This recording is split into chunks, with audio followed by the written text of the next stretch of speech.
Que satisfação pelo privilégio de poder estar aqui com vocês nessa manhã para falar com vocês acerca de um assunto extremamente importante e prazeroso. Agradeço a Deus pela vida do pastor Alessandro, Jair, Nardelli, Flávio, de todos os irmãos da igreja, por estar nos acolhendo com tanto carinho, com tanta humildade. E esse momento aqui revela verdadeiramente o amor que vocês têm pela palavra de Deus e pela minha vida e a vida da minha família. Sou eternamente grato por essa oportunidade. Bom, não é novidade para nenhum de vocês que Deus me deu condição de poder escrever ou ter minha primeira obra literária. Tive aí uma caminhada dentro da história da igreja. Eu aprendi a amar a história da igreja e, estudando ela, eu entendi a importância e a urgência de poder falar sobre a história da igreja, porque muitos conceitos que muitas denominações e até mesmo pessoalmente nós abraçamos já são questões algo questionáveis, algumas coisas questionáveis desde lá de trás. E durante essa peregrinação no estudo dentro da história da igreja, eu fui compreendendo o quão nós precisamos voltar urgentemente os nossos olhos para essa carreira que a igreja traçou durante todo esse século.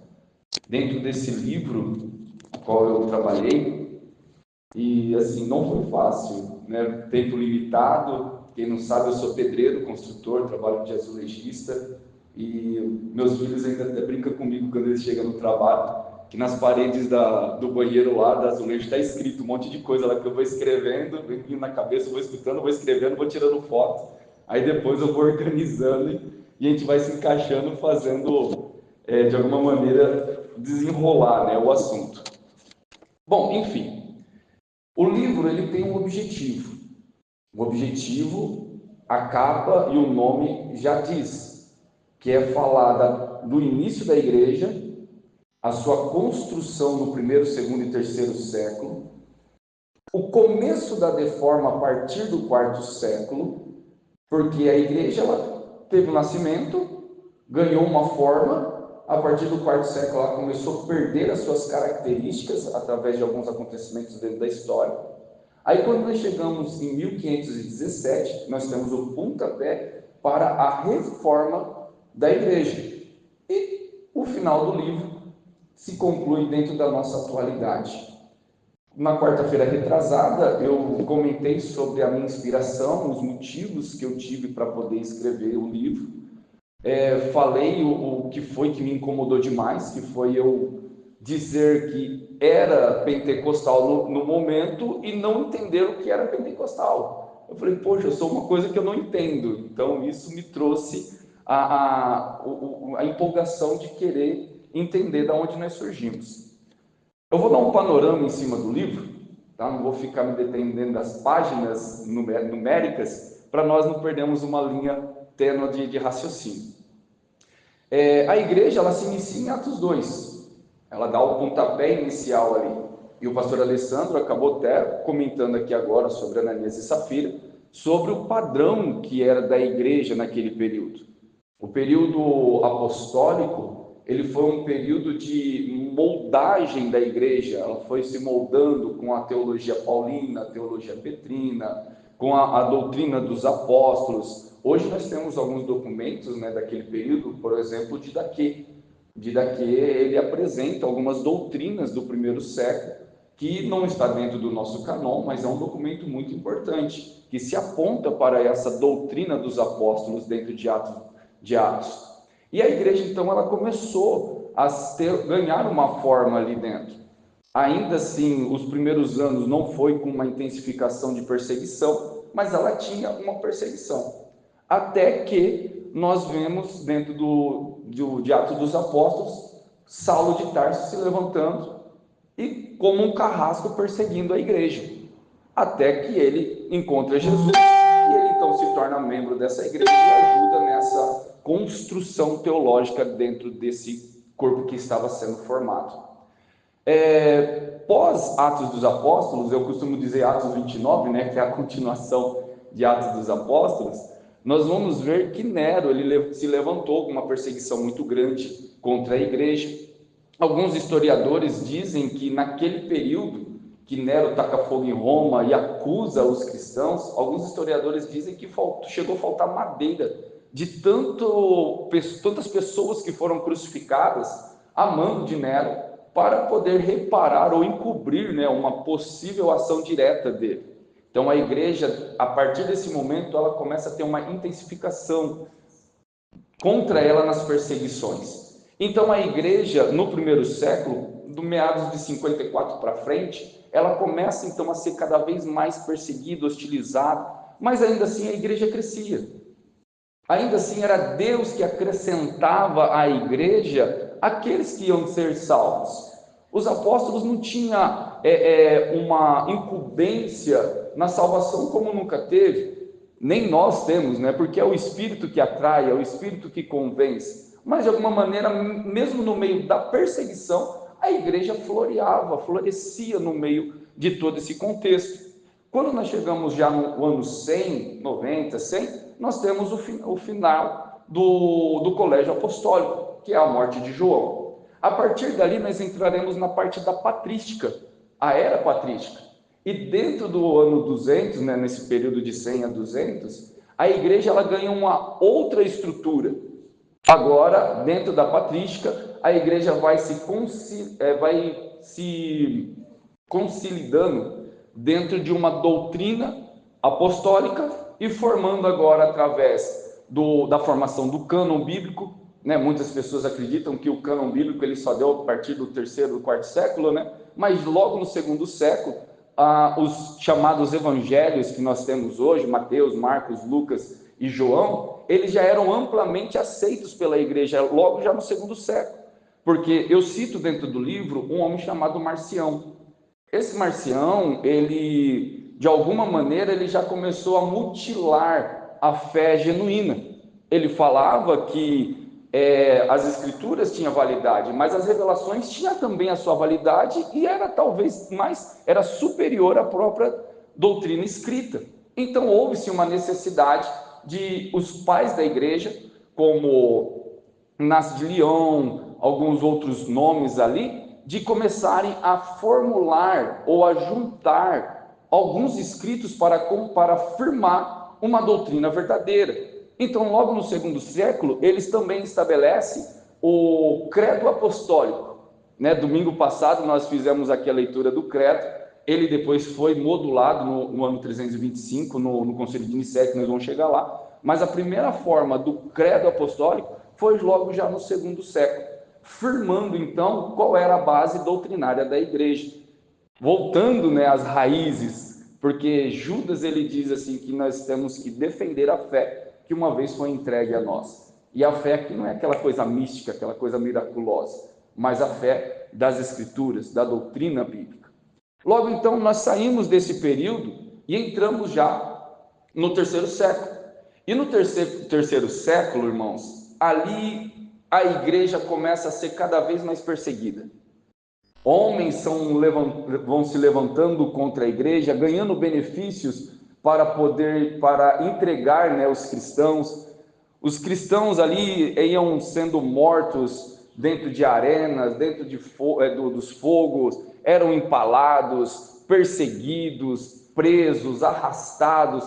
Bom, enfim, os nossos irmãos dos 3 primeiros séculos foram brutalmente assassinados, perseguidos, humilhados, rasgados ao meio. Eles foram de uma maneira muito intensa, oprimidos para poder abandonar a sua fé. Mas, como diz um dos pais da igreja, o sangue dos mártires é a semente da igreja. Quanto mais se matava, mais se convertiam, porque pela fé, pelo testemunho dos mártires, as pessoas olhavam ao redor e falavam: poxa, não pode ser uma mentira isso. Como que alguém entregaria a sua própria vida por uma mentira? Como que os apóstolos foram mortos do jeito que foram por causa de uma mentira? Então, logo eu entendo que isso não era mentira. Então, as pessoas se convertiam pela fé, se convertiam ao ver a pregação dos homens e das mulheres de Deus naquele momento para o cristianismo. Quando então nós chegamos no finalzinho do terceiro século, início do quarto século, que levanta a maior perseguição contra a igreja, Diocleciano, ele intensifica de uma tal maneira a perseguição contra a igreja, que ele dá uma ordem, que era de exterminar as escrituras. Eu acho que esse podemos dizer que foi o período que mais se intensificou por causa desse fato. Falou, não, acaba com as escrituras, porque esse livro aí é perigoso. Ele transforma a mente das pessoas, então acaba com isso daí.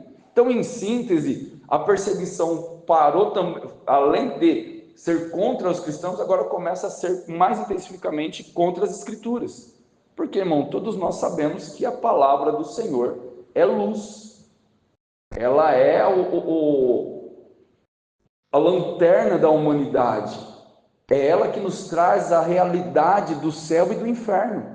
O Espírito Santo nos atrai a aprender sobre essa palavra, porque sem ela viveremos em uma obscuridade. Então, nesse período, a igreja está mais sendo perseguida, mais sendo maltratada, mais sendo escorraçada. Surge duas personagens dentro dessa história, início do quarto século, Maxêncio e Constantino. A história, ela tem seus contrapontos ali, mas o lado que eu pego é o lado da conversão de Constantino, meio envoltas de algumas contradições, porém, o fato é que na conversão de Constantino, a igreja teve uma paz. Porque houve um período na história entre Maxêncio e Constantino que eles estavam brigando por causa de território. E a história diz que quando Constantino dormia, veio Cristo a ele numa visão e disse, sobre esse sinal vencerás. E miraculosamente, Constantino, de uma noite para outra, colocou sinais sobre os escudos, sobre os apetrechos dos soldados, e eles saíram a uma batalha contra Maxêncio, e Constantino venceu essa batalha. Quando Constantino vence essa batalha, Constantino então traz agora o Edito de Milão, ano 313, trazendo agora um momento de paz contra os cristãos, porque até agora os cristãos estavam sendo perseguidos pelo Império. Agora, com a vitória de Constantino, os cristãos acalmam a perseguição, e agora eles começam a ter uma, vamos dizer, uma falsa paz, não, mas uma paz, porque para eles não eram falsas. Imagine nós, numa perseguição ferrenha, o governo em cima de nós, matando os nossos filhos, matando os nossos pais, jogando-nos à cadeia, fazendo todas as atrocidades. De repente se levanta um governador e fala, não, acaba com isso daí. Ninguém mais persegue aquele camarada. Na atualidade, nós íamos falar, aquele lá é o Messias. Nós íamos falar de alguma maneira que aquele lá foi o salvador da pátria, enviado por Deus para trazer uma paz para a igreja. E a primeiro momento foi exatamente isso. A igreja se acalmou. O ano 315, alguns relatos já começam a mostrar uma pequena deforma, o início de uma pequena deforma. Porque a partir do ano 315, alguns elementos já começam a se infiltrar dentro da igreja. E o relato mais antigo que eu encontrei foi o chamado persinário, né, que é o sinal da cruz, e a oração para os mortos. Não era como se diz, não era a intensificação ou a doutrina de oração para os mortos, mas aquilo ali já começou a bater as portas da igreja. Porque o que acontece? Antes de Constantino, quem não era cristão, morria. Quem era cristão, morria.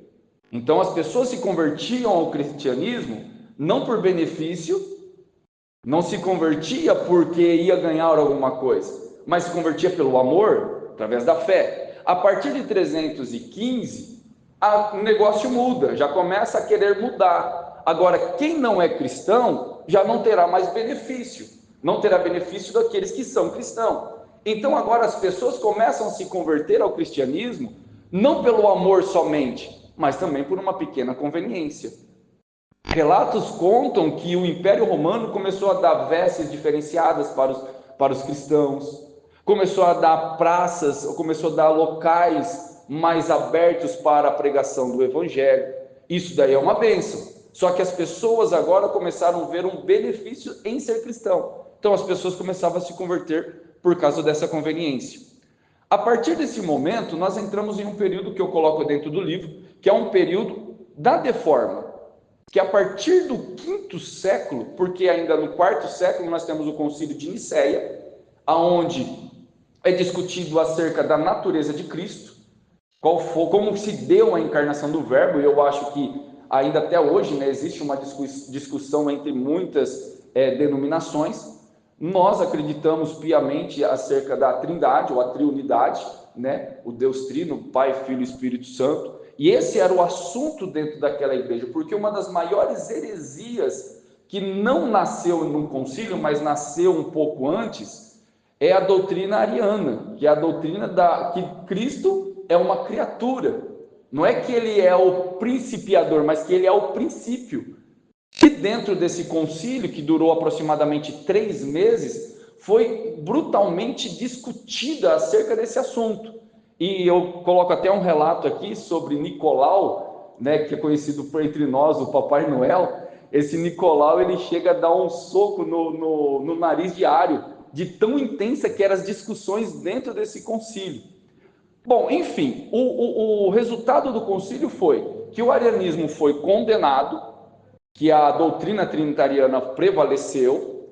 Atanásio, que foi o homem dessa reunião, né, que defendeu com unhas e dentes, ele continuou a pregar contra o arianismo e formular cada vez mais a doutrina da igreja.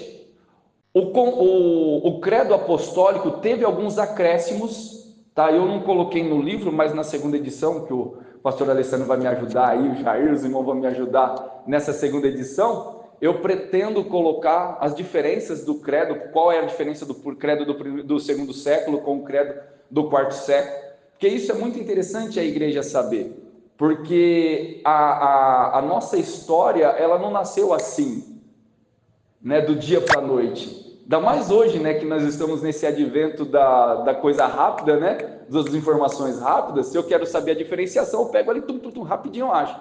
Agora ali não, ali se demoraria meses, anos, para uma informação chegar de um lado para o outro. Então, por isso que houve todo esse tempo de longevidade, né, para poder se formular e se estruturar uma base sólida. Depois disso, no ano 360 e 381, nós temos o último concílio desse período, que foi aonde se estabeleceu o cânon bíblico.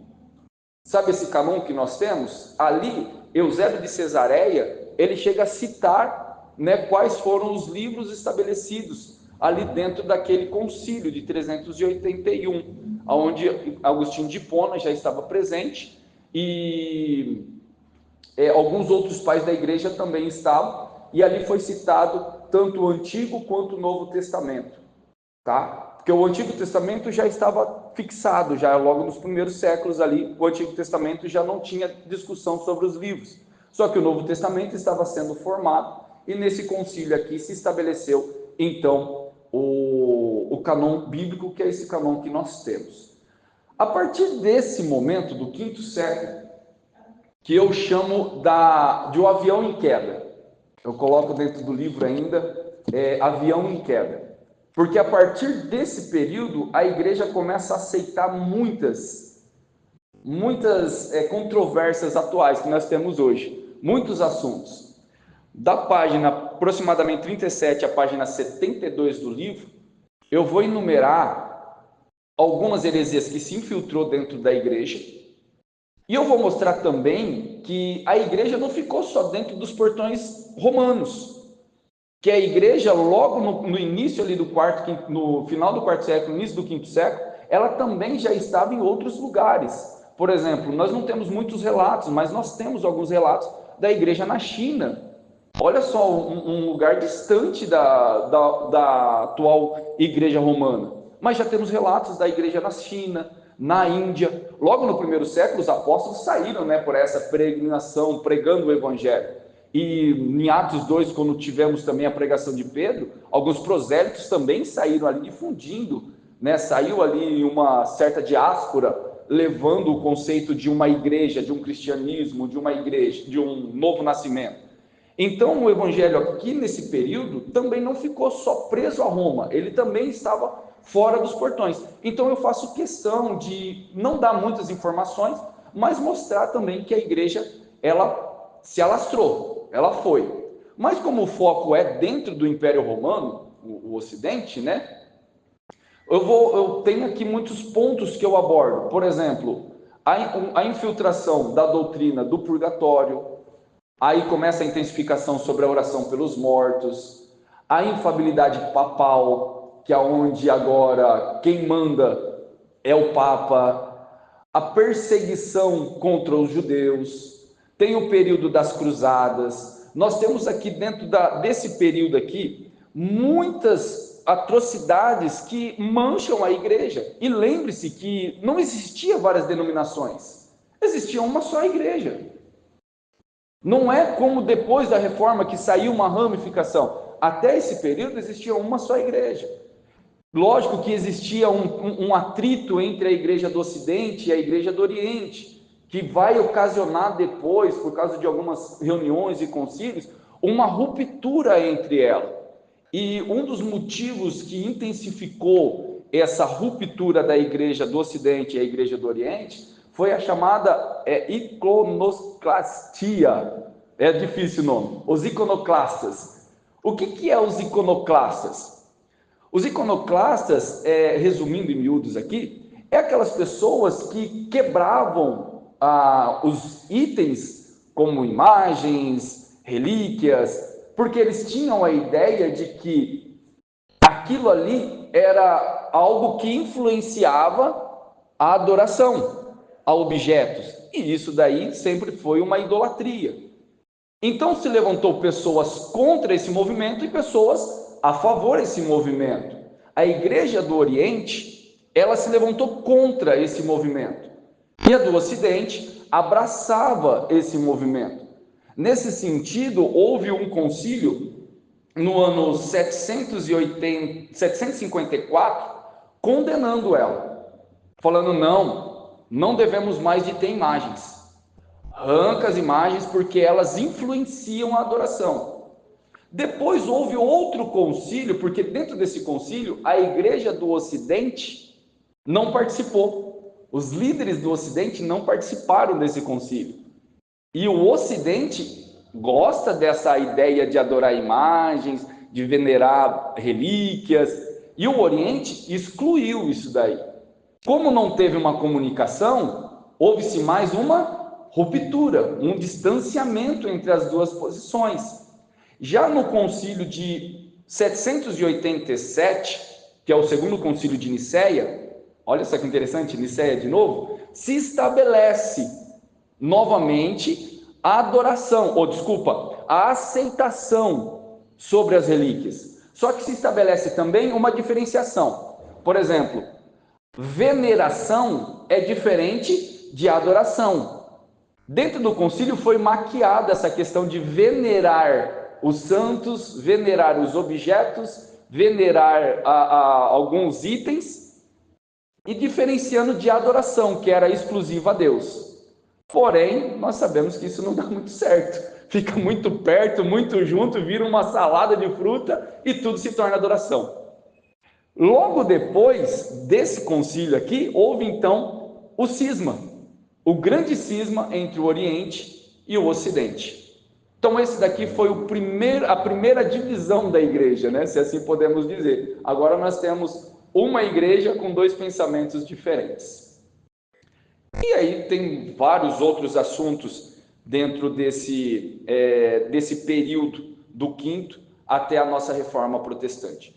Logo já perto do século XVI, comecinho do século XVI, a intensificação da deformação da igreja está em alta. O ápice da igreja se dá devido à venda de indulgências. Ela não era uma doutrina nova naquele período, ela já veio se formando e se modulando durante todo esse período aqui que eu acabei de falar para vocês. Só que no início do século XVI, ela está, com John Tetzel, né? Ela está intensificada. Ela está ali, como que é, pastor, o dito? Caía uma moeda no fundo do gasofilastre, se desprendia uma alma do inferno, que ia para do purgatório, né? Que ia sendo que recebia a redenção. Então a salvação estava agora focada a bens, a obras, a fazer para receber. E essa doutrina ela já tinha sido combatida já por alguns pré-reformadores, que nem Pedro Valdo, eu chego a citar sobre Pedro Valdo, eu chego a citar sobre Wycliffe, alguns outros nomes que se levantaram contra essas doutrinas e foram mortos, foram estrangulados, foram queimados, né? E 100 anos antes da reforma, nós temos John Hus, que prestes a ser torrado na fogueira, ele diz: hoje vocês estão matando um ganso, mas daqui a 100 anos se levantará um cisne que vocês não poderão queimá-lo e nem segurá-lo. Então nós estamos nesse período, prestes a esse cisne florescer, né? Sair dessa casca de ovo e começar a dar os primeiros passos no ensinamento, aprendendo o que é uma fé genuína. E nós ouvimos agora pela primeira vez, nesse período, sobre Martinho Lutero. Martinho Lutero, conhecido de todos aqui, tenho convicção disso. Ele foi um frade que, a caminho, né, ele se depara com uma voz soando: o justo viverá da fé. E isso daí verdadeiramente trouxe para ele a luz do evangelho, e entendeu que a salvação não depende de penitências, não depende de obras, ela é exclusivamente da fé, pela graça. Então Lutero, ele se levanta como um luzeiro naquele momento, trazendo para um mundo que estava em uma escuridão, uma luz, porque no meio da escuridão raiou-se a luz do evangelho. E Lutero, ele consegue de alguma maneira, resumindo, tá? Consegue de alguma maneira fazer o seu maior feito, que é traduzir a Bíblia. Lembra nesse período de obscuridade? A Bíblia ela foi proibida. Ela se tornou algo perigoso. Os cultos ou as missas rezadas pelos padres era só em latim. Quem não entendesse latim estava enrolado, porque não entender. Os vitrais eram as poucas porções que a igreja permitia que os leigos entendiam acerca das peregrinações, a peregrinação de Cristo Jesus. Mas as doutrinas fundamentais, a doutrina da salvação, da justificação, ninguém sabia. Porque a Bíblia era um livro perigoso, e quem fosse pego lendo ela era considerado herege, era morto. Ainda mais na invenção da imprensa depois, né, por Gutenberg. A Bíblia, uma história interessante, eu não coloco no livro, mas eu pretendo colocar depois. Uma história interessante sobre a imprensa é de que dois reis, me fugiu o nome dos reis agora, mas eles mandaram imprimir uma Bíblia, um mandou imprimir uma Bíblia e Gutenberg imprimiu a outra Bíblia.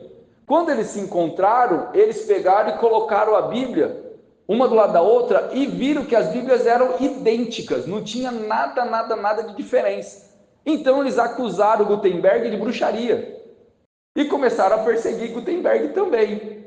Porém, como Deus é o dono da história, de alguma maneira Gutenberg ele não foi morto, né, pela mando dos reis. Porém, um homem que teve tanta influência, ou trouxe, né, uma possibilidade gigantesca para a igreja, morreu pobre, morreu escorraçado, morreu para fora dos portões.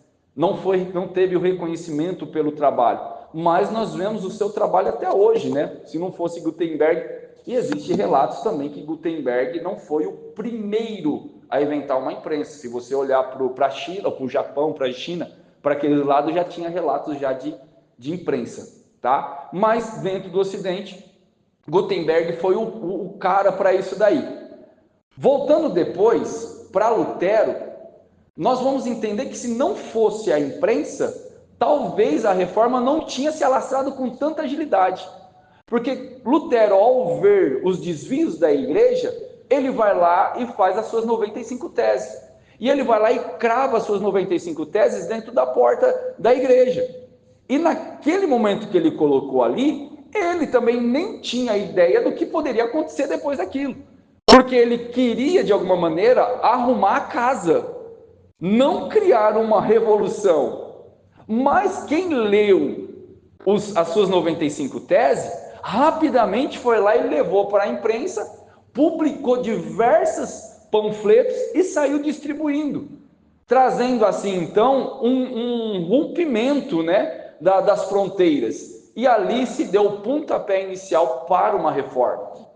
A partir desse momento, os muros de Roma foram abalados.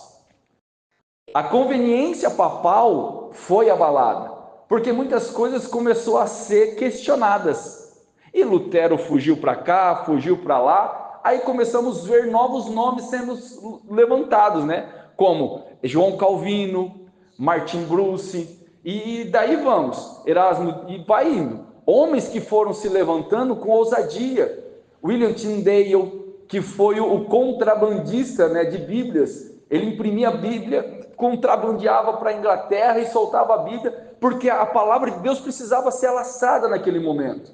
Oi, chega a me arrepiar, irmãos, a história, porque isso é fenomenal, isso daí é glorioso. Olha só, mesmo com tanta perseguição, tanta opressão, Deus deu um jeito de fazer a sua palavra ser ouvida por todo mundo. E as pessoas iam ouvindo, e pessoas iam se convencendo, entendendo o que é o Evangelho, e a igreja foi se libertando dessa escravidão que outra hora era tão ferrenha contra ela. Olha só que interessante, a igreja saiu de algo sadio, se foi construída algo sólida, começou a ter uma deforma, a hora que ela estava no ápice da sua depravação total, ali ao ponto de vender a salvação, Deus vai lá e resgata novamente o seu povo, trazendo novamente para o seu caminho. Louvado seja Deus, engrandecido é o nome do Senhor. E logo depois nós tivemos muitos eventos dentro dessa história. Nós temos os 5 pontos do calvinismo e da reforma protestante, que é somente a fé, somente a graça, somente Cristo, somente as Escrituras, e somente a Deus nós devemos louvor e adoração. Esses 5 pontos que permeiam a igreja reformada nos dias atuais também, como aprendi já com o pastor Alessandro, nós temos uma distância daquele período para os dias atuais. E nós, de alguma maneira, precisamos resgatar aqueles princípios para a nossa atualidade. Porque muitos não compreendem o que é ter fé, não compreendem o que é graça, não compreendem o que é só as Escrituras. Esse flerte, né, entre somente as Escrituras, mas uma revelação também pode dar um pitaco, banaliza o que é verdadeiramente uma fé genuína.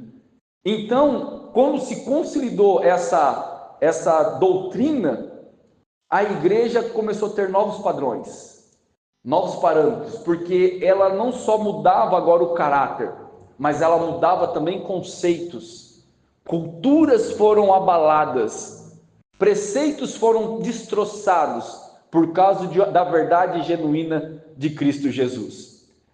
Dentro desse período, podemos citar movimentos que trouxeram abalos, como os anabatistas, os puritanos, podemos falar sobre os morávios mesmo, que interessante, né? Isso daí é um pouco mais para frente, mas os morávios mesmo, é uma igrejinha de 100 membros, mas os caras abalaram o mundo. Eles se vendiam como escravos para poder pregar o evangelho. Jovens na idade do Arthur já era um pregador, já no meio da escravidão da época, pregando a Cristo Jesus. Eles abalaram ao ponto de John Wesley verdadeiramente entender o que é conversão para o Evangelho através dos morávios, aonde nós entendemos que tivemos a primeira onda, né, do avivamento, de um despertar, de um avivamento fervoroso, através de Wesley, né, através de George Whitefield, Jonathan Edwards, através desses homens, porque além de trazer uma reforma intelectual, eles também traziam os princípios do fervor espiritual. O pastor Orivaldo, como que ele chama, pastor? Orivaldo Dias, ele diz o seguinte, uma vez eu escutei isso nele e eu falei, poxa, é verdade, cara. Ele falou assim, todos nós somos pentecostais, não como atualidade, mas nós somos pentecostais de Atos dos Apóstolos. Esse fervor do Espírito dentro da nossa alma, em pregar o Evangelho, em glorificar a Deus acima de todas as coisas, tem que estar em nossas vidas. Eu já aprendi aqui com o pastor Alessandro, em uma das suas pregações, de que a principal obra da igreja não é pregar o Evangelho. A principal obra da igreja não é fazer obras sociais, mas a principal obra da igreja é glorificar a Deus acima de todas as coisas. Porque as demais são acrescentadas, são consequências. Quando nós entendermos isso, esse fervor em pregar o Evangelho, independente aonde nós estivermos, vai ser natural. Porque nós queremos glorificar o nome do Senhor, queremos que Ele seja conhecido, e como eu sempre digo, ninguém é chamado a aceitar a Jesus. Esse negócio de aceitar a Jesus é uma banalização às Escrituras, mas todos nós somos chamados a confessá-lo, como autor e consumador de nossa fé. Quando nós entendemos isso, esse fervor se alastra dentro da nossa alma, e nós falamos de Cristo Jesus, e esse crucificado, e não só morto, mas ressuscitado, porque isso é loucura para o mundo, mas para nós é poder de Deus. Louvado e exaltado é o nome do Senhor. E aí, a partir desse momento, nós temos algumas disseminações. E aqui nesse período nós vemos o crescimento da igreja por denominações. Aí nós vamos ter o surgimento do presbiterianismo, dos batistas, dos quakers, dos metodistas, dos anabatistas, dos puritanos, e assim a igreja vai crescendo, vai ganhando estrutura, vai ganhando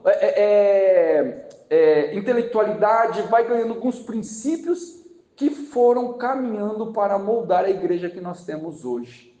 Depois nós temos a chamada segunda onda, do avivamento, que vem com Spurgeon, que vem com Moody, não, Moody é o depois, mas vem com Spurgeon, que é o principal nome ali dentro desse período, que é um segundo reavivamento. O povo, porque a igreja faz isso, ela vai altos e baixos. Uma das falas da reforma protestante é: igreja reformada sempre se reformando, porque ela tem essa tendência de, por conta da falsa paz, ela cair no comodismo. Hoje eu sempre tenho dito onde eu passo: será que se entrar alguém aqui agora, pegar a minha Catarina, colocar uma faca no pescoço dela e falar assim: ou você nega Jesus ou eu mato ela, será que eu estou preparado para isso? Porque nós vivemos em um contexto onde a gente não precisa se preocupar com isso. Nós não estamos acostumados a ver isso no nosso contexto. E isso daí eu me pego questionando constantemente. O que me faz descansar, sabe o que é? É a graça divina. Porque eu sei que se não for o Espírito Santo, eu acho que nenhum de nós teríamos condição de negar a morte dos nossos filhos. Mas os nossos irmãos, até nesse período, eram constantemente perseguidos, constantemente atacados, porque a fé protestante, ela protestava. Não era uma denominação pequena, mas era uma grande denominação. Não era só o Papa, mas não se esqueça que o papado colocava reis e tirava reis. Era eles que davam ordem para acontecer diversas atrocidades. E a reforma protestante começou a avançar. Em resumo, eu cito no livro, depois dessa segunda onda do avivamento, a terceira onda do avivamento, que é a onda pentecostal, que é mais conhecida entre os irmãos, eu acho que acredito que no nosso contexto, que é onde surge então a famosa glossolaria, o falar em outras línguas. E eu cito ainda, faço uma pergunta, não dou detalhes, mas eu faço uma pergunta dentro do livro. Por que ficou mais de um milênio sem ninguém falar em língua estranha, e de repente, pumba, do nada voltam a falar língua estranha? É algo a ser questionado e pensar o porquê isso aconteceu. Mas o fato que esse movimento, ele sendo por alguns aceito ou não aceito, é que nesse momento também deu uma chacoalhada nas estruturas reformada e romanas, porque surgiu agora um novo conceito, um conceito de um fervor estranho, desconhecido até o momento. Tivemos 2 focos de avivamento, mas esse terceiro foco trouxe um algo diferente, porque isso daqui não é interpretação minha. Leia a história que você vai ver não 1, nem 2, nem 3, mas diversos relatos de muitas coisas miraculosas acontecendo. Não sabemos se é verdadeiramente verdadeiro ou verdadeiramente falso, porque nós temos as Sagradas Escrituras nos ensinando o seguinte, que o diabo ele se transfigura em anjo de luz para poder, se possível for, enganar até os escolhidos. Ele pode fazer descer fogo do céu para fazer muitas coisas. Mas, enfim, o fato é que esse movimento estremeceu o século de 1900. Esse último século, o século XX, qual nós estamos. A partir desse momento, começa a surgir muitas ações, se assim podemos dizer, questionáveis novamente. Porque surge igrejas como a Igreja Assembleia de Deus, a Igreja Congregação Cristã, a Igreja do Quadrangular, as igrejas pentecostais do momento, elas ainda tinham uma raiz, mesmo com um movimento mais fervoroso ao ponto de ser questionado, mas ainda assim elas tinham uma raiz na reforma. Nós temos ali Daniel Berg e Gunnar Wingre, que eles vieram da Suíça, os suecos, na verdade, né? Eles vieram para o Brasil e eles eram batistas. E naquele momento eles foram até uma igreja batista. Não sendo aceito por causa dessa nova onda, eles foram lá e fundaram a Assembleia de Deus. Logo depois, ou um pouquinho antes, já tinha vindo já Luiz Franciscon, que é conhecido como patriarca da Congregação Cristã do Brasil, vindo da denominação presbiteriana. Porém, eles vieram de uma denominação, mas implantaram as suas próprias visões dentro de um mundo brasileiro que ninguém conhecia muito ainda o que era a Reforma Protestante. Calvino já havia enviado missionários na Baía de Guanabara, né? Já havia enviado missionários, então o Brasil já tinha o conceito de protestantismo, mas ainda não era a igreja oficial. A igreja oficial do Brasil era a igreja romana. Até então, você pode ver que muitas igrejas evangélicas não usam a cruz, não é por conta de um preconceito, mas é por conta da proibição romana em relação aos protestantes. Nesse sentido, a igreja pentecostal, as igrejas daquele período começou a engatinhar e crescer e ganhar muita fama. Só que quando nós chegamos no ano de 1970, que é onde se intensifica o neopentecostalismo, que aí o negócio começa a ficar estreito e começa a ficar feio para a nossa atualidade. Porque as ondas imaginárias, como Judas, né, na sua carta diz, esses sonhadores alucinados, eles sonhavam, que nem nós temos o G12, ele sonha, não, é assim que Deus organizou, e tira as escrituras do lado e coloca o sonho e revelação dele como primazia dentro de uma denominação. Então, a igreja, a partir desse momento, ela começa a entrar em um período que, como eu disse na apresentação, que muitos críticos da igreja, ou reformadores, ou defensores do evangelho, já começam a anunciar uma nova reforma. Porque já estão perdendo novamente a característica. Louvado e exaltado é o nome do Senhor, que existem igrejas como a nossa, que ainda assim levanta a bandeira de sola as escrituras. Somente a graça, somente a fé, somente Cristo, somente Deus. Levanta essa bandeira e mantém o foco em Cristo Jesus. Mas se você der uma olhadinha de lado assim, você vai ver que a igreja brasileira está inchada, não está forte. É uma igreja robusta com o nome de evangélicos, mas se você perguntar assim, por que Cristo morreu por você? Ele não sabe responder. Por que você defende a fé? Ele não sabe responder. Então estamos com uma nomenclatura excessiva, mas muitos têm nome de que vive, mas está morto. E agora, no século XXI, nós temos o advento da informação. Nós temos a internet como o planalto hoje, né? O palco, o púlpito de muitos hoje é a internet. E por causa desse advento, mesclando o neopentecostalismo, juntando as frustrações de algumas denominações, a ruptura de outras, se levanta pessoas dentro da internet pregando a nova onda dos desigrejados. Nós vemos que a nossa atualidade está caminhando por uma outra forma, uma outra característica. Eu entendo que tem muitas pessoas frustradas, sim, mas nada pode substituir as Escrituras. Nada pode substituir a comunhão dos santos. Eu digo e vou sempre repetir, esse lugar se torna igreja quando nós nos reunimos como igreja para adorar o dono da igreja. Esse lugar é santo. Estamos no mundo, mas o reino de Deus já é chegado nesse lugar. Esse lugar é consagrado para a adoração e exaltação do Senhor. O pastor Alessandro acabou de nos ensinar aqui. Quando nós viemos para esse lugar, não é por obrigação ou nem por dever, mas nós viemos com gratidão, com verdadeiros adoradores para louvar e exaltar o nome de nosso Salvador. Queridos, esse é o resumo, esse é a síntese do livro que eu, com um período meio distante, aí desde 2018, estou empenhado em aprender e escrever. Todo esse resumo, toda essa história que eu passei para vocês, é simplesmente uma fração. Simplesmente uma fração de tudo o que aconteceu. Se formos juntar todos os livros durante a história, acho que não caberia aqui de tanta informação que tem, de tantos conceitos, de tantas heresias, de tantas coisas que o mundo abraça hoje, que é dentro da nossa história. E existe um dito que diz assim: quem não conhece a história comete os mesmos erros do passado. E eu escrevo na contracapa do livro o seguinte: descobrimos que a história da igreja é linda, é maravilhosa, é empolgante, porém nada romântico.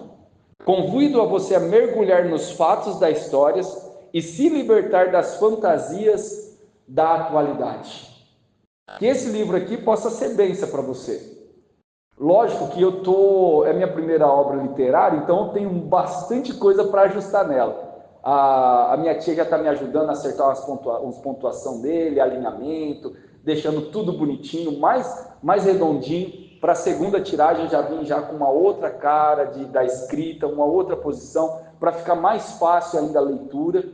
E na segunda edição, aí eu pretendo afundar um pouco mais a informação dentro dele.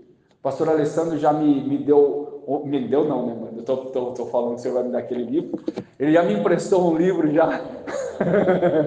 Ele me emprestou um livro sobre os documentos da igreja cristã, que vai me ajudar muito para eu colocar muito mais informação.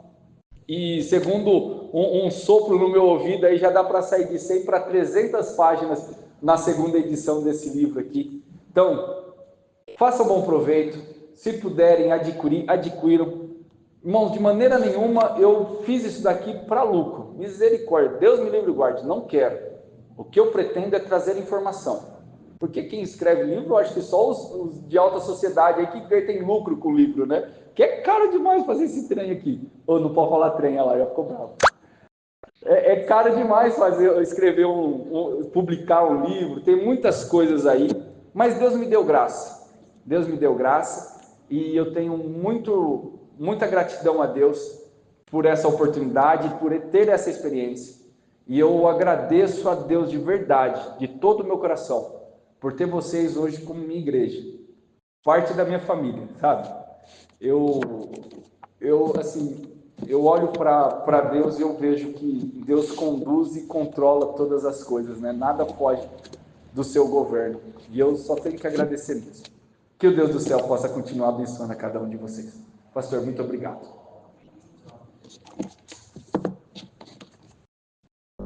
Irmãos, o nosso irmão